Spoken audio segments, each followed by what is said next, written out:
Welcome to the Funded Now What podcast with your host, Andrew Lee Miller, brought to you by GrowthExpertz. You're in store for a chat about funding, marketing, startups, and all things growth.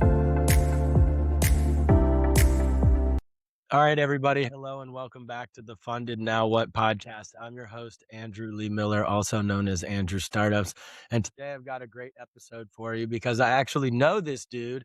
We've got Hanyang Liu, who is the founder and CEO of Quoter.io, which is a construction cost estimations AI startup based here in Silicon Valley, San Francisco, who's just raised $5 million. And now we're going to tell him what to do with it. Hanyang, thanks so much for coming.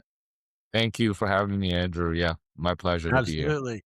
And yeah, it's the first time I've actually had a dude who's a friend on the show, but we met recently at a real estate investor networking event. I'm trying to spend more time in that space. And I was really impressed with what Quoter is doing. And I begged him to come on the show. So I'm really glad to have you here. Yeah, tell everybody a little bit more about what the company does for clients. For sure, yeah. So basically, we help understand the cost for any of the construction projects. It's kind of like one coin of the two sides of the one coin, where we help directly to the developers. We give them like the cost estimation reports, and we directly link them to like factories for like a cheaper material costs to not only just like save efficiency, but also like directly saves on the materials. And on the other side, where the tool directly is being used by the subcontractors in the industry, where they can quickly do their takeoffs, means quickly understand how to calculate how many LED lights, how many like cables they need for this project. So when they're preparing for their proposals, they know exactly how much things cost. So that's how we directly help them raise their proposal. And then also when they wanted to send out the bids to their suppliers, and we have like AIs to actually help them automate the whole process. Nice. Let me try and put it in one line so people can understand how badass this is. Like, if you're doing a construction project, instead of individually trying to find the cheapest price and best deal on every single thing, the AI lays it out for you. Here's the best opportunities. And then the company connects you to manufacturers in China who you can actually chat with, I think, through the platform as well. And which is an unbelievable earth flattening opportunity because, you know, I've done a real estate development and we thought of actually going to China, finding the manufacturers, shipping over, you know, giant containers of stuff on our own. And so I think it's an unbelievable game changer for anybody that's doing like larger real estate developments. But the coolest part is, like you said, the AI platform is cool, but then you've got the in real life application as well, connecting them to these manufacturers. I remember you telling me when we first met, 90 days, you have your shipping container of all the stuff you ordered from China right there on the spot. And what's the percentage on average that people are saving with you? Yeah, these are like actual savings from real projects down in San Jose, in Berkeley, and also in San Francisco. And then oftentimes, it's like 50% of what you get here locally. So yeah, I mean, that can save a lot because, you know, in construction industries where there's little you can do with labor costs because it is what it is. But there is a lot of like wiggle rooms with all the kind of the distributors, like the kind of the resellers and everything. Their markups is thick, and so it's good to have like those people not in the system so that we directly communicate the whole process. So you only pay for your logistic and then the money at the factory. So they'll make it for you. Yeah, I gotta train you to say that 50% in the first time you mentioned the company. We're an AI startup that helps construction people save 50% on materials. Like boom, like just game changer. Everyone will hear the next thing you have to say. There's AI companies out there raising millions of dollars for 5% savings and increase. And here we have a company that's saving people 50%. And you're actually, I mean, these numbers are not really just like kind of based on the hours we save. We didn't even mention that part. Like our software can save up to like 90% of the time to do these workflow.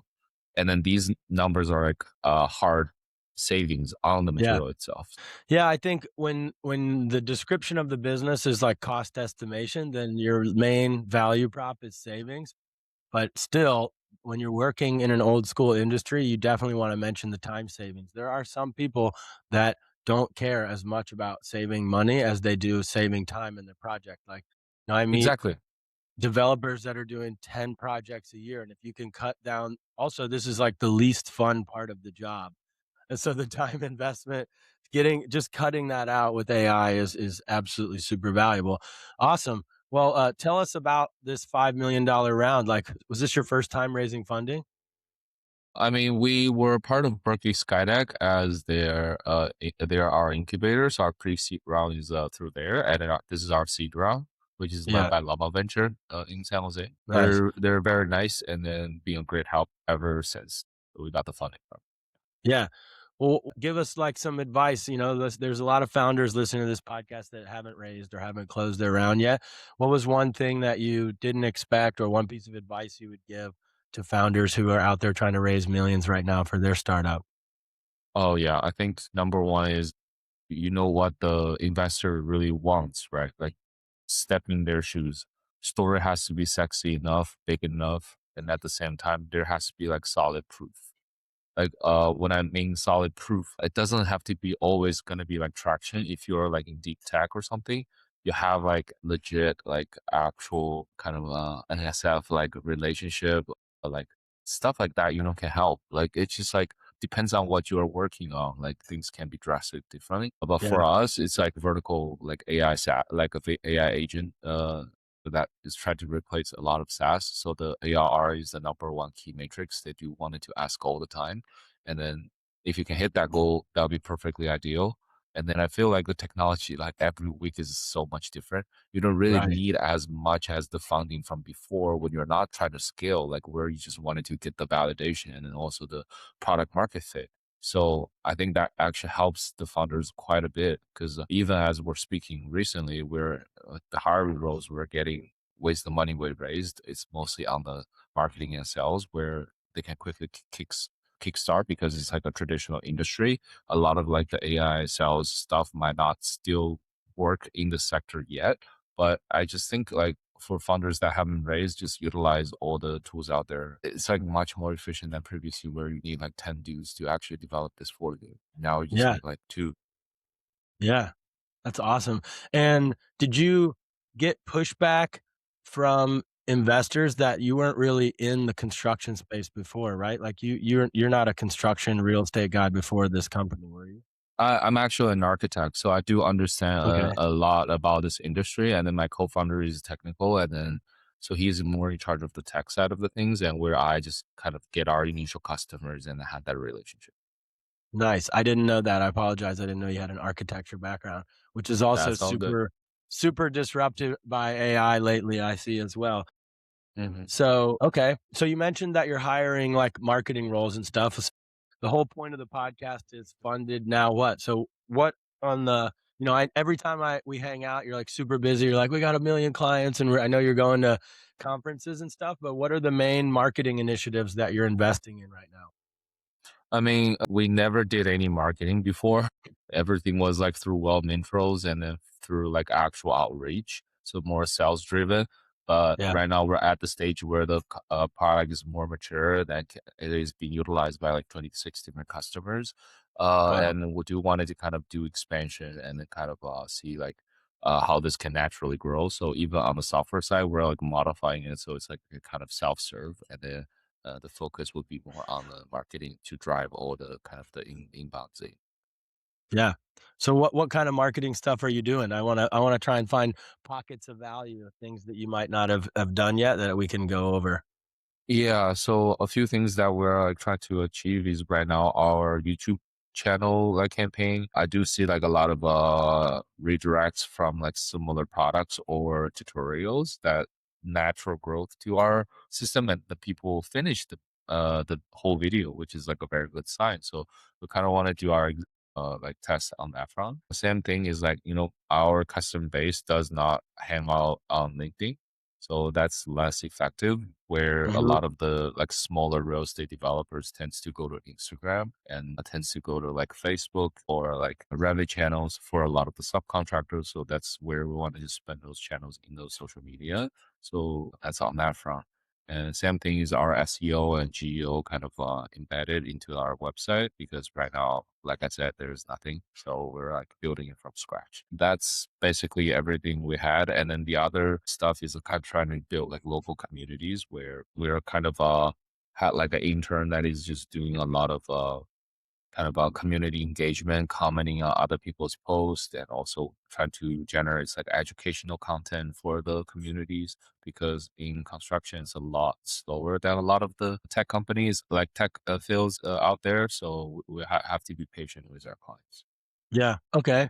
Going back to the Facebook and Instagram stuff, are you just really focused on organic stuff, or are you like running ads on those platforms yet? Yeah, so we wanted to kind of first get our SEO and GEO set up and everything so that then we can do the ad campaign, because right now I don't think we're ready for that yet. We were like actually going to do our first YouTube ads this week, but then after internal discussion, we realized that's like something we might wanted to put hold before like everything is set up. And then we Yeah. wanted to do like some A/B testing to see what kind of content that would works the best for like YouTube channel. Interesting.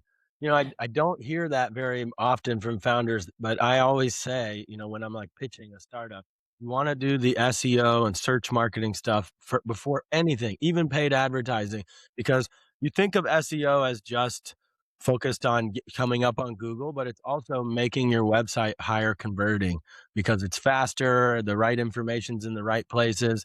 It will delight users as well. And then with YouTube and Google ads in general, there's a thing called a quality score. And the higher your Mhm, SEO is, the higher your quality score, which will actually reduce your cost per click. And you'll be able to mhm. compete a lot better with companies that have a lot bigger budgets. So that is the right move. But even more than SEO, it's really about finalizing the website from a conversion perspective. I know I've told you this as a friend. I don't love the .io URL for your target We just market. Yeah, we literally just bought the like .ai last day, so hopefully we Not can get .ai, .com, you mean? .com. Oh, I got the .ai. No. No, if you're, I will die on this hill. I have fought with people for 5 years on this. Optics really matter in tech and startups, in Mhm, general, especially when you're selling to an old school industry, mhm, construction, real estate, mhm, oil and gas, private equity, these types of hedge funds, these types of old industries.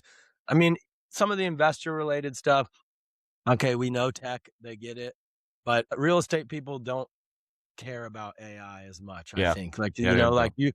I actually think when you're doing that A/B testing, you remove some of the AI messaging because there's still, we are confused about the rest of the world because we're here in a bubble in San Francisco where everyone's using Claude now instead of ChatGPT. And on the other side of the country and outside of this country, there's many people that have barely scratched the tip of the iceberg with just using ChatGPT, or I don't know, AI is bad. When I go home to Ohio for the holidays, people are like, "No, I don't use AI. It's bad." And I'm like, "Oh God, you're going to be so left behind." But that's the industry that you're selling to. These are people that are stuck in their ways with their old school ways, and so like making the company look really mature and trustworthy is really important. And I do think a .com URL does that. I don't know if I've talked about it enough on this show, but anyway, because what I see doing large scale outreach and advertising campaigns for other AI startups is when you're selling to an old school industry, removing the AI terminology from the ad, you can A/B test that. I'll bet you $100 on the side as friends that it will work better. Just saying, all they care about is the end result. So save It's these 90% of your results. yeah, save 90% of your time and up to 50% of your budget on your next real estate project using this platform. They don't need to know how it works. They're just like, take my money. That is a promise that no one else in the industry can make. And then if it's a .com company, okay, Quoter's a cool name. Obviously, Quoter.com you can't get, but I sent you a couple URL suggestions with Quoter, Get Quoter, Be Quoter, Try Quoter. These are, call to action infused URLs that I think really work, and they're $10. So I'm not going to fight you on that, but I do think that if you have the opportunity to A/B test that, you'll see For that sure. that works. Yeah, You because know, the like .com is a lot cheaper, so we can definitely afford that. yeah, yeah, yeah, Yeah. exactly. So that's the beauty. I love watching startups get more and more successful and then eventually be able to purchase their name.com. Just quoter.com might be like 50 grand or something. but down the line when you're worth 100 mil, you can easily afford that. And so I use the example all the time from back in the day. There was a company called Zen Payroll. 10 years ago, everything was Zen something in San Francisco. It was, Zen Payroll, Zen, I can't remember, Zenefits. There was Zen, so many things. So Zen Payroll, it was confusing name, super long URL, whatever. And their whole thing was, once we're $1 billion company, we'll do a big rebrand. And you'd hear them at events saying, "Oh, we're going to be $1 billion company." Well, they became $1 billion company, and then they rebranded to Gusto, which is now massive. So it was crazy. It was the rebrand pissed people off. People talked negatively about it 5 or 6 or 8 years later. No one even remembers that they were Zen Payroll. So you can put off long-term thinking about the URL and brand. But I do think that it matters for when you're selling to this target. So that's worth mentioning. But I'm not a branding expert. I'm just a conversion rate guy that thinks about, can this make even 0.1% more conversion or faster sales cycle? And I know what it's like to sell to people that aren't on LinkedIn.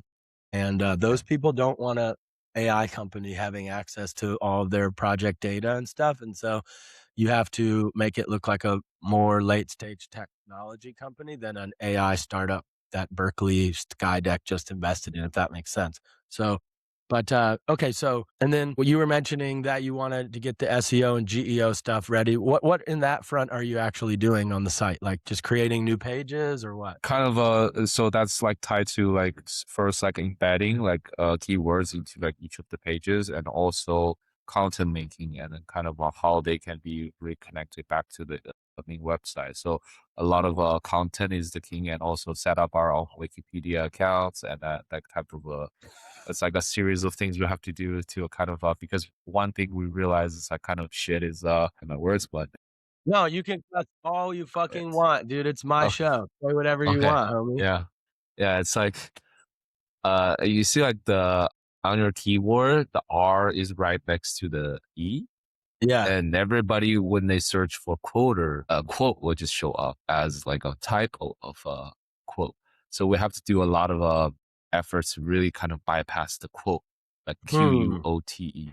So that's kind of like a big problem right now we're facing, and hopefully we can bypass Oh, it. And then if that did not work out, we're gonna switch a name. I think switch the name from the beginning. Yeah, Don't think you yeah. can outsmart Google, my bro. That's such a uphill battle. I think that Hmm.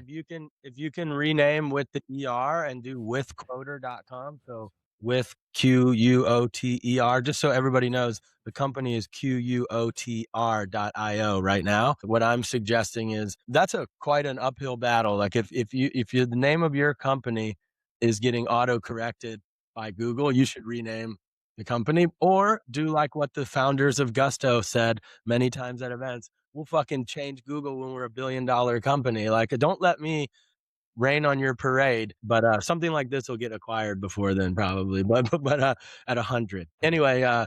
So that's a good signal though from Google. Like, if quoter with an ER is a term that people are searching for, like someone's looking for real estate quoter, or like, are you saying that No, it's like unbranded? we got confused by the quotes. Yeah. So like QUOTE, that's what we got confused too, because E is No, I right know. next to the R. Yeah, yeah. What I'm asking is it actual customers that are trying to search for your brand name that are finding the misspelling, or is it people on the internet that are searching for a tool that helps them with quoting that are finding the Yeah, it's the misspelling? customer when they're trying to find us. That's what they tell us. And then so Yeah, although like I remember like with Andrew you talk about like you don't want us to search, like you don't want people to search for like quoter, you want people to search for like cost estimation, you want people to search for right. like construction cost savings, that type of Yeah, keywords. So I feel like exactly. if we did that part right, and then it's gonna Then it doesn't help. matter. It doesn't matter if it's like quoter for Exactly. Yeah. So when we start doing SEO stuff for businesses, the first thing you always find in your Google Search Console, which I'm sure you've set up, if you're a founder listening to this and you don't pay attention in your Google Search Console, you're leaving so much money on the table. The first thing you will always see in Google Search Console is your branded search terms. For you, it's going to be interesting because people probably are finding your website when they're not meant to find it, and they're not finding your website when they're meant to find it. But that's a very small percentage. That's the people who are listening to you on podcasts, seeing your PR, meeting you at conferences, small number. very quickly, once we do the SEO and the GEO stuff, we see unbranded search terms surpass the branded search terms. And that's what you want, starting with those blog articles that you mentioned. So the long tail, top 10 ways to save money on your next real estate project. That article, if someone searches how to save money on my real estate project or asks AI, hey, I'm a real estate developer, what can you do to help me save money? The AI and Google and all the other tools go and find those articles and surface you. And that gets onto the first page in Google in 30 days, because there's only 4 or 5 other articles out there that are as recent and as optimized. And you can still get those rankings even with a .io website on the blog. The homepage itself, it's going to be harder, and it's going to take at least 90 days to get to the first page of Google for cost estimation software, whatever. So those blog articles come up first. And that is very easily, I don't want to say gameable, but very easily achievable when you have a good mobile page speed insight rating. So you need your mobile page speed insight to be in the high 90s. Fast loading website. I recommend a .com URL, keyword dense. And then beyond that, you just bust out those blog articles. And then, like you mentioned, the link building stuff. It was really funny, dude. I haven't heard anyone mention Wikipedia in like 15 years, but it is a secret hack. If you can get .edu and really, really badass news websites and educational websites to link to you, like those are very strong links in Google and in AI's eyes, and that makes you a really trustworthy company. But before even so 2010 was the last time I did that on Wikipedia. We were a startup in Dubai, and I just kept editing the Dubai Wikipedia page like for months, like organic, like legitimately saying, oh, adding this neighborhood in there, changing this. And then I legitimized my profile. And then in the media section of Dubai, I added a whole section. By the way, the top startups in Dubai are like these companies. And I linked to like 3 other non-competitive companies and ours. And that really stuck for like a year. And we ended up getting a lot of traffic from around the world that were reading about Dubai on the Wikipedia page. But more than that, that link really helped our SEO. And it was that company sold for $200 million as well. And a lot of it was SEO because we never had a big paid search budget. So if you're able to get to the first page, we were like Facebook Marketplace of the region. So it was like, jobs jobs in Dubai, cars in Dubai, sell your home in Dubai, like very important search related stuff. So Wikipedia links are good. But what I noticed before starting this episode was you guys didn't do PR for your fundraising. No, we did not. Bro, why? I feel like it's like not needed for like the kind of targeted audiences our clients are. Like they don't care how much money they raise. They care about like the value they deliver, like what you said. That's correct. But tech is full of rich people that also do real estate construction and stuff. That's so that's true. that's the dumbest reason. The smartest reason is it's unbelievable link building opportunity. So getting on TechCrunch, it's as easy as your homeboy Andrew sending an email to Anaheim. Her name is Anaheim at TechCrunch, who's a contact. They will write about you without even interviewing you.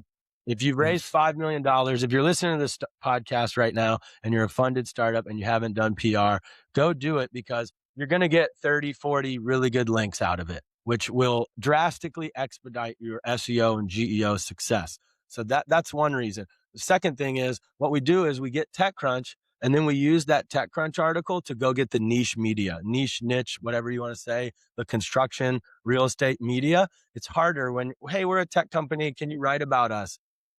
Okay, maybe. Yeah, it's cool what you're doing. You do have an unbelievable story. And I agree that your PR should be focused on your industry, because that's what's actually going to drive results. But you came on this podcast, and we don't have real estate investors listening to this podcast. Nope. I mean, maybe. Yeah. I am one. So, and I'm going to use the product for my ADU development. I'm going to start with the report. I need to hit you up for that, but we're still waiting on permits, which is another AI tool It's another that someone different needs beast. to build. Yeah, Yeah, man. has to build, Right before this, I saw Jeff Bezos was at some symposium on something in Miami. I guess he moved to Miami. and he was saying that the next big AI thing is permitting. And there is a company, I can't think of what it's called, Permit flow.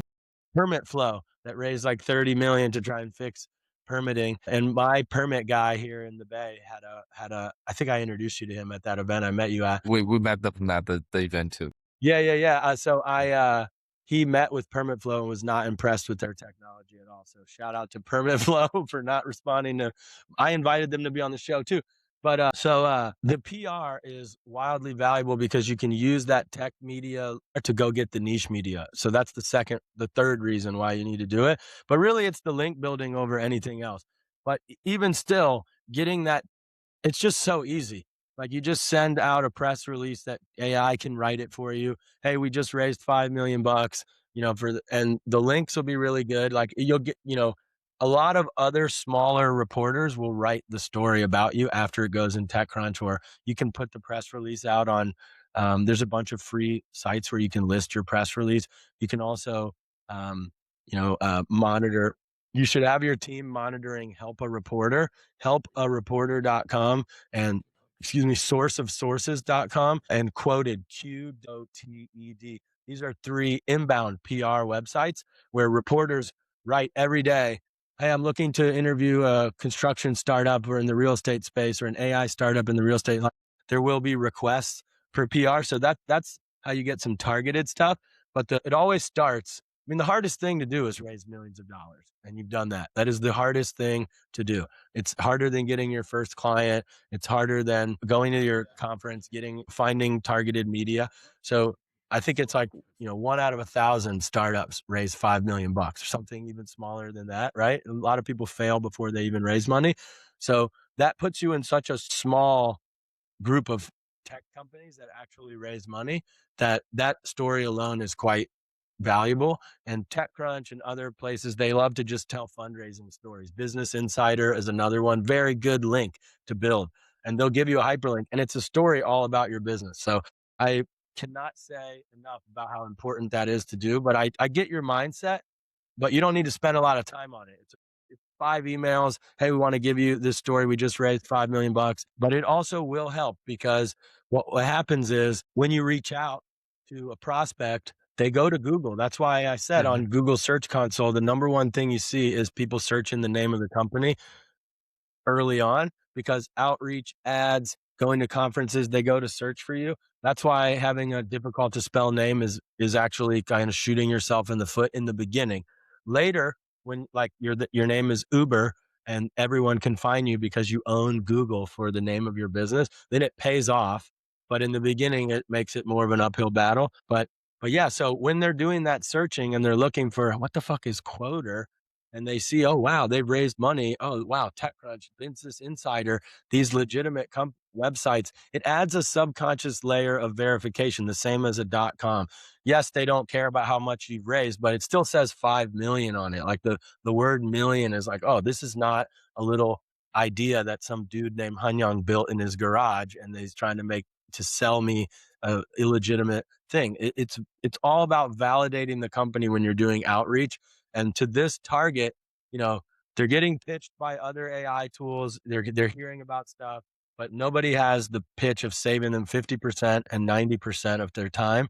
And so you want those validation things. So I think that's enough case to, I know there's a million things to do and it's about finding the time, but if you're bringing on marketing people, it's a 1-week effort. Hey, go and push out the press release about the fundraising. Andrew talked me into it. Go do this, get the low hanging fruit PR, and then use that PR to go and get all the targeted real estate podcasts, real estate investor conferences as well. Like if you pitch to a conference now that you want to come and speak about the future of AI in the real estate and construction space, they might be like, okay, it's $5,000 to come and speak. But if they Google you and they see all these articles about you raising millions of dollars, they'll just invite you to come and speak. Like it brings inbound opportunities because those conferences go and do Google. So I think that's way more important than doing the Wikipedia stuff. Wikipedia is like the last thing to think about. I mean, you should start building the authority on Wikipedia. Like I've never talked about that publicly. Like people think Wikipedia is such like at an aggregate level, yes, it's a good source, but you can just go on there and write whatever the fuck you want. And that is what makes me worry. That's why I don't listen to podcasts myself, because I didn't do a bunch of research. I just know you, and I've been doing marketing for 20 years. So I come on here, I give advice as best I can, but you still got to fact check. And you cannot trust any dude on a podcast or chick on a podcast as being like, the God's given truth. So anyway, so please do the PR stuff for the Of business. course. Thank you so much, Please. Andrew, for the advice. Yeah, Yes, please. we'll definitely keep Yeah, that. that's just it's such low hanging fruit. And like and the hardest part of the GEO stuff is all the link building. And when you're a new company, how old is the domain? The domain, I think, is like 2 years. Yeah, so relatively not that old. And do you know how many backlinks you have total right now? I have no idea. No? Okay, I so have no that's idea. something that matters. Your marketers, after you get off the show, go to the market, be like, do you know how many backlinks? Like, it becomes an obsession. And PR can get you, there's like PR and creating infographics. Those are the two things that, in my opinion, build the most links for SEO and GEO. Especially if you have unique data, which you do. Like if you can make infographics on these are the top 10 areas where construction and real estate people are wasting money, according to Quoter, because we see how much we're able to save people. These are the largest gaps in savings. And, like you mentioned, lighting, it could be whatever, flooring, whatever it is. You make an infographic out about that, or even more, you make a report about that. So, and then you circulate that to the real estate and construction media. That is how you get all the links in the construction media. They might want to interview you just because it's a cool company that's doing cool stuff. One of my clients last week, we got them in the two biggest publications in the travel industry through just doing the first thing of just saying, hey, we're a company doing this. We're voice AI technology that is making hotels hundreds of thousands of dollars more than we're charging, because we don't even talk about the cost savings yet. But because another thing with AI is maybe not for this space, but companies are a little weary to start using things and publicly disclosing that they're not hiring anymore. And like, let's get more AI to fire more employees. So the pivot marketing is we're empowering companies to shift their employees to other roles and to empower their staff, like to take them away from the midnight shift on the call center, use voice AI for that, and then take those employees and reposition them in better places. So we were able to get those just from about the story of the company. And then the next phase of PR marketing for that business or for any company in a niche like this is using your own data to create unique reports and then circulating that to your niche media. That is unbelievable link building. And it really does go viral, and you don't have to pay a PR agency if you do that. So my idea for you is, use your AI to analyze all the cost reports that you've done. What are the areas where we're saving people the most money, or even if they don't end up moving forwards, which I'm sure most of them do. But out of all the reports we've ever created, what are the top 10 areas where the biggest gaps are? And obviously that drives a lot of people into go, what the fuck is Quoter? And it'll drive customers as well. But those really powerful links, like better than Wikipedia, are the links from other keyword dense companies in the real estate and construction space, because that is almost impossible to fake. And so that's what Google and the AI tools will really, it'll give them like 3 thumbs up for you guys. And so I think that's the hierarchy of PR needs, but it all starts with doing that low hanging fruit, because we've raised this money and we're actually a real legitimate company. And so, yes, those publications aren't targeted, but all of this stuff, like talking to me, adds validation layer, because people can hear you talk. They can see that the company's been out there, and then the links are really good. Like GrowthExpertz has been doing SEO and GEO for so many years, 10 years. And so we have I don't know what our domain authority is, but I do believe that linking to other SEO friendly businesses is also very, very smart, even if it's not targeted. Does that make sense? Mm-hmm. Yeah, for sure. Okay, rant over. Sorry about that. That's all good. Yeah, it's a lot of good You see the advice. Thank you passion. so I much, think, Andrew. Yeah. yeah, I think that you're welcome, dude. But my goal in life was to always just find things that I'm passionate about that make money, and that's why I keep doing this stuff, because you're one of the first founders I've seen in a while that like, it's like, no, we don't need that. No, like we're just so busy already. I'm like, you do fucking need this, And so that's why I came back to SF, because AI founders are like, no, we don't need marketing. The AI, the voice AI technology startup I met at an event, and the guy was like, no, we have 10 million in the pipeline. We don't need any marketing. And I was like, yeah, what's your website? Let me look. I looked through this. No offense, Jonathan, if you're listening to this, he's coming on the show soon too, actually. Piece of shit .io website. Sorry. Sorry, I said the same thing to him, dude. Also Chinese founder, just to throw it out there. But anyway, I was like, Jonathan, is anybody actually closing out of that pipeline? Because I wouldn't close on this vibe-coded.io website. And he was like, no, we haven't closed anybody yet, but we think. I was like, no, dude, I need to come in and pitch to you guys and explain. And then, yeah, like in the last like 3 months, we've shifted to .com, X the amount of content on the website, done a GEO, SEO push. We have like automated outreach. There are still people on LinkedIn, by the way. I know you disagree, but those events that I've been doing, and I went last night to the event. Yeah, I was gonna go there, but I was like, yeah, I didn't make it. Yeah. Yeah, it was smaller than the last one, but it was, and I was dead tired, but it's like it's like 5 blocks from my house, so I got to go. Yeah. But I forget what I was getting at there. I forgot the thought there, but anyway, it's all good. I think yeah, that's a lot. So any last minute questions before we wrap up here on like your marketing? I think I got a lot of things we need to implement. Thank you so much, Andrew, for the advice. Yeah, no, absolutely. And really just for anybody it. that's listening to this, if you can't see the video, this dude is rocking a puffer jacket that is branded to his company, and he walks around in the city. So, you're already doing things that are not focused on your target demographic. Your customers aren't here. Oh, that's what I was going to say about LinkedIn. I will say, but so continue to do things that are for SF and for tech and in the Bay Area. And I think that will still trickle down, because there are a lot of people making a lot of money in tech that do real estate on the side. That's the whole reason why I have those events myself. And, I'm doing that myself as well. And so I don't discount that. Like, everybody loves making intros. Everybody loves saving money. Everybody loves saving time in our space. And so it is an opportunity to get that low hanging fruit there. But what I was going to say was, in the events that I do, I just literally have someone on my team create a sales navigator list of anyone in the Bay Area that has real estate investor as their job title, which is in the thousands, by the way. I think it's like 1,500 or something. So there are a lot of people on LinkedIn that you can reach out to. I know it's not the main focus, but it's a $50 a month tool. You just build that sales navigator list. You have automation from your LinkedIn going, and it builds your audience for when you start organically posting about real estate stuff. You want those followers. So I think that's the last thing I think you should also do. Awesome. Yeah, I'll definitely open up that navigator account. It's like, it's like hello. It's easy. Yeah, no, you don't need to do it. You have a marketing team. You've hired people that you can transcribe this and give it to them. Hey, here's the action items of listen to this fucking podcast and do all the stuff that Andrew said.